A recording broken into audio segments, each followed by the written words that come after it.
South ఇండియాలోనే అతి తక్కువ ధరలకే రత్నాలందించే ఏకైక సంస్థ 6JVR.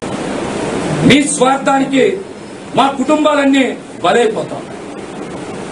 మీకు మమ్మల్ని చూసి నవ్వులాటగా ఉండొచ్చు, కానీ మా కుటుంబాలు కన్నీరు కారుస్తున్నాయి. చాలాసార్లు అనుకున్నాం, మీకు తెలియక పార్టీలో ఎవరు పడితే వారి ఇష్టానుసారం నిర్ణయాలు తీసుకుంటున్నారు, మీకు తెలియనివ్వడం లేదని, మీ దగ్గరకు మమ్మల్ని రానియడం లేదని అపోహపడ్డాం. ఆ పనులన్నీ మీ ఆదేశానుసారమే మీరు చెప్పినట్టే వాళ్ళందరూ చేశారని మేము అర్థం చేసుకోలేకపోయాం.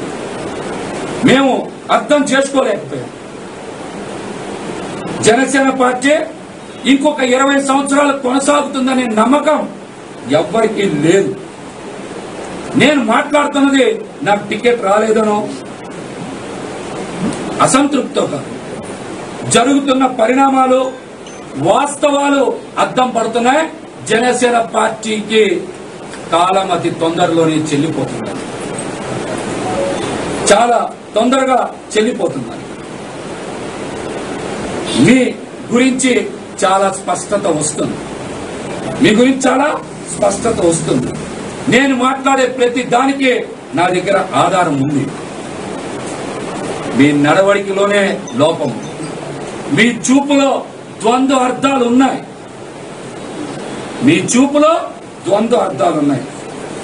బయట రకరకాల కథనాలు వినబడుతున్నాయి.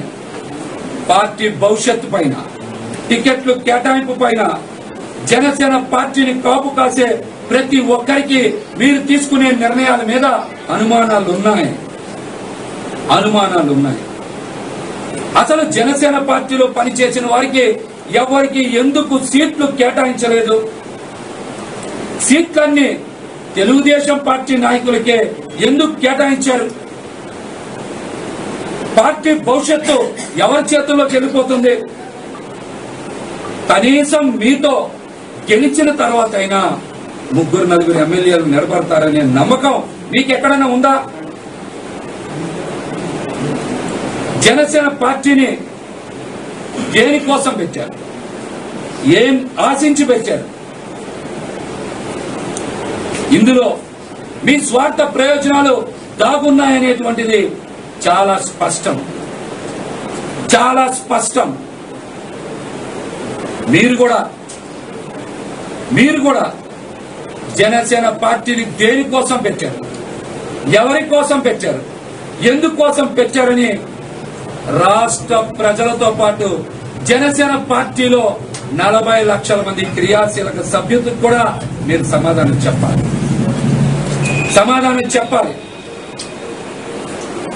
పార్టీ పెట్టింది రాష్ట్ర ప్రయోజనాల కోసం, ప్రజల ప్రయోజనాల కోసం కాదు, వ్యక్తిగత ప్రయోజనాలే చాలా ముఖ్యమని చాలా స్పష్టంగా తెలుస్తున్నాయి. దీని మీద నా దగ్గర కొన్ని ఆధారాలు ఉన్నాయి. అవన్నీ కూడా బయట పెడతా. ముఖ్యంగా మిమ్మల్ని కాపు కాసిన కాపు సామాజిక వర్గాన్ని మీరు ఫలిస్తాం. సార్, నేను మిమ్మల్ని రిక్వెస్ట్ చేస్తున్నా, కాపు సామాజిక వర్గం వారు అమాయకులు, వారు మీరంటే పిచ్చి. మీరు ఏం చేసినా వాళ్ళు మీకు మద్దతు ఇస్తున్నారనేటువంటి ఒక అవకాశాన్ని తీసుకొని వాళ్ళని బలి చేయొద్దు, కాపు యువతని నాశనం చెయ్యొద్దని మిమ్మల్ని నా కన్నీటితో అభ్యర్థిస్తున్నాను.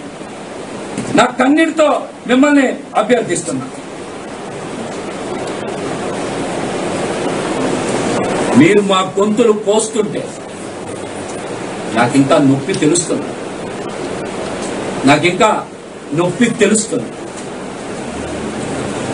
మీరింకా మా గొంతులు కొయ్యడం ఆపాలి.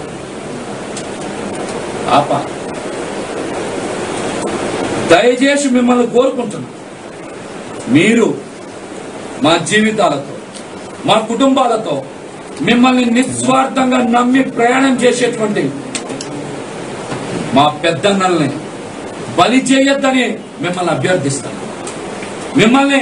అభ్యర్థిస్తున్నా. మేము రాజకీయాల్లోకి వచ్చి ఆస్తులు అమ్ముకున్నాం, మీరు ఆస్తులు కొనుక్కున్నారు, మీరు ఆస్తులు కొనుక్కున్నారు.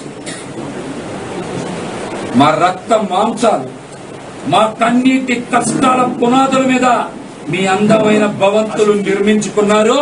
ఇది యథార్థం, ఇది యథార్థం. దీనికి కూడా కొన్ని ఆధారాలు ఉన్నాయి, కొన్ని ఆధారాలు ఉన్నాయి. మీరు ఒక్క మాట గుండెల మీద చేసుకొని చెప్పండి. ఈ మధ్య కాలంలో వీర మహిళలకి పదవీ కాలం కేవలం వాళ్ళకు మాత్రమే ఎందుకు పొడిగించారు? జిల్లా అధ్యక్షులకో, నగర అధ్యక్షులకో, రాష్ట్ర కమిటీకో, పొలిటికల్ అఫైర్స్ కమిటీకో మీరు ఎందుకు వాళ్ళ యొక్క పదవీ కాలాన్ని పొడిగించాలి?